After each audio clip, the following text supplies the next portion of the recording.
Social media users have noticed more content either generated by artificial intelligence or simply plagiarized from sources like public wikis or blogs.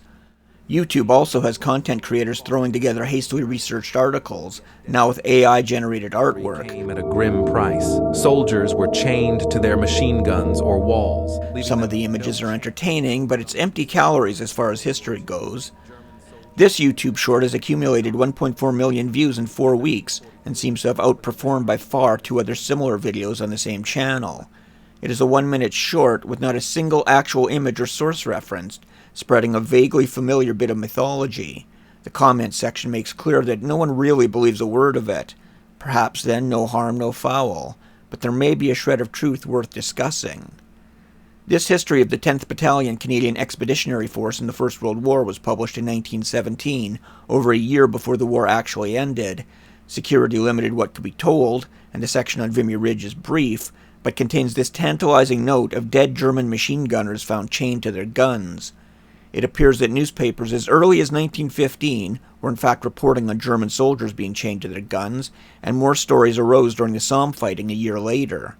Unfortunately, it appears to be a common misconception. German MG-08 machine guns were water-cooled and mounted on sledges for which carrying straps were provided to help move the sledges from place to place.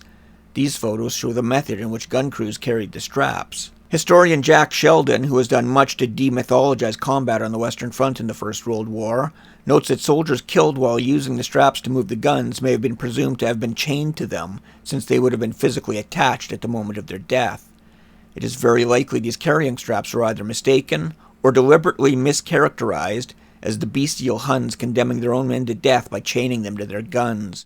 There was no shortage of propaganda in the First World War, such as the appearance of angels to the British soldiers at Mons, or the apocryphal story of the Canadian soldier crucified on a Belgian barn door. The German machine guns have remained part of the mythology of the war. In a war where ground was seldom seized from the enemy, capturing enemy weapons was a tangible way to measure battlefield successes.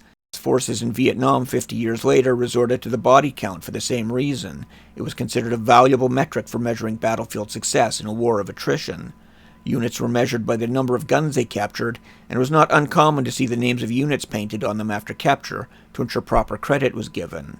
After the First World War, the Canadian government even shipped 3,500 light and heavy machine guns back to Canada, along with scores of artillery pieces and other trophies. The machine guns became a physical symbol of victory, and these trophies were soon seen adorning small-town cenotaphs and public places across the country, honoring the bravery of those from the community that served and commemorating those that had died in service.